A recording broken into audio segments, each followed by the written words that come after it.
تاج صاحب دنیا میں وہ لوگ بہت اسمارٹ یا عقل مند سمجھے جاتے ہیں جن کے پاس زیادہ دولت ہے، زیادہ شہرت ہے،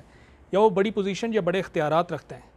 کیا قرآن کوئی ایسے پیمانے بیان کرتا ہے کہ کون لوگ اسمارٹ ہیں؟ جی دیکھیں، یہ جو آپ نے پیمانے بیان کیے ہیں یہ دنیاوی پیمانے ہیں۔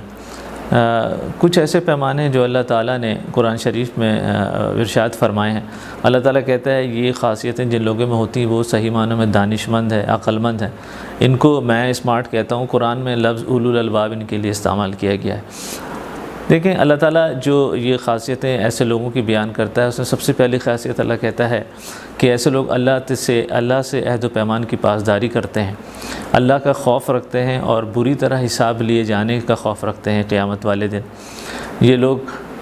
صلہ رحمی کرتے ہیں، نماز قائم کرتے ہیں اور اللہ کے لیے صبر کرتے ہیں، اور اللہ تعالیٰ نے انہیں جو مال عطا کیا اس میں سے اعلانیہ اور پوشیدہ خرچ کرتے ہیں، اور آخر میں یہ لوگ برائی کو بھلائی سے روکتے ہیں۔ دیکھیں، اس میں سے دو کوالٹیز پہ میں تھوڑا سا ایمفیسائز کرنے کی کوشش کروں گا۔ جو ایک کوالٹی تھی کہ یہ لوگ بری قیامت میں بری طرح حساب لیے جانے سے کا خوف رکھتے ہیں، یہ متقی ہونے کی بہت بڑی نشانی ہوتی ہے، اس لیے کہ قیامت کے دن حساب و کتاب کا پروسیس بڑا ہی مشکل اور سخت ہوگا۔ یہ مفسرین بیان کرتے ہیں کہ یہ پورا اکاؤنٹیبلٹی کا جو پروسیس ہے وہ دنیاوی ٹائم کے لحاظ سے 50,000 سالوں پر محیط ہوگا۔ اور ایک دفعہ حضور صلی اللہ علیہ وآلہ وسلم ارشاد فرما رہے تھے کہ جس کا قیامت کے دن جس کا حساب کتاب لیا گیا وہ تباہ ہوا۔ حضرت سیدہ عائشہ صدیقہ رضی اللہ تعالیٰ عنہ تشریف فرما تھی، انہوں نے کہا حضور ہم نے تو یہ سنا ہے کہ جس کا نامہ اعمال داہنے ہاتھ میں دیا گیا تو اس کا آسان حساب لیا جائے گا۔ حضور صلی اللہ علیہ وسلم نے فرمایا کہ جن کا نامہ اعمال داہنے ہاتھ میں دیا جائے گا ان کی تو صرف پیشی ہوگی، انہیں بتا دیا جائے گا، لیکن جس کا حساب کتاب شروع ہو گیا وہ تباہ ہوا۔ ایک اور حدیث میں آتا ہے کہ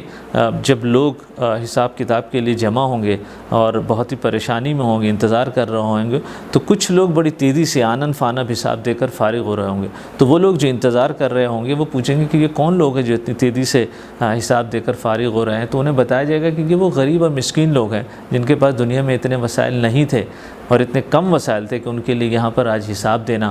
بہت آسان ہو گیا ہے۔ دیکھیں،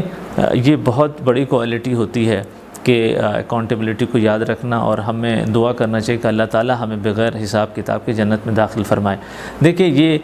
سورہ رات کی 20 سے 22 آیت نمبر 20 سے 22 میں یہ اللہ تعالیٰ نے ذکر کیا تھا۔ اللہ تعالیٰ نے پھر ان ایسے لوگوں کا جو اولو الالباب کہتا ہوں اور میں جن کو اسمارٹ کہتا ہوں، اللہ تعالیٰ نے کہا کہ ان کا بڑے شاندار طریقے سے جنت میں استقبال کیا جائے گا۔ جو آیت نمبر 23 اور 24 میں ذکر، اللہ تعالیٰ کہتے ہیں کہ ایسے لوگوں کو میں کبھی ختم نہ ہونے والے جنت کے باغوں میں داخل کروں گا، اور وہاں پہ نہ صرف بن کے ان کے باپ دادا، ان کی بیوی اور ان کی اولاد کو بھی شامل کروں گا۔ دیکھیں، قرآن کا ایک اصول ہے،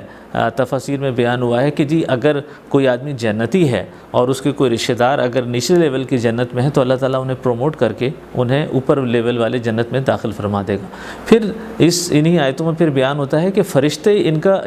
استقبال کریں گے، فرشتے ہر دروازے سے داخل ہوں گے، انہیں سلام کریں گے اور کہیں گے کہ آپ کو مبارک ہو، آپ نے جو صبر کیا تھا دنیا میں اس کا بہترین اجر آپ کو عطا ہو رہا ہے۔ تو میں یہ کہتا ہوں کہ دنیاوی پیمانے جو ہیں، شہرت، دولت، وہ حاصل کرنے میں کوئی مذائقہ نہیں ہے، لیکن اس کے ساتھ اگر یہ کوالٹیز اپنے اندر پیدا کی جائیں تو حقیقی کامیابی یہ ہے۔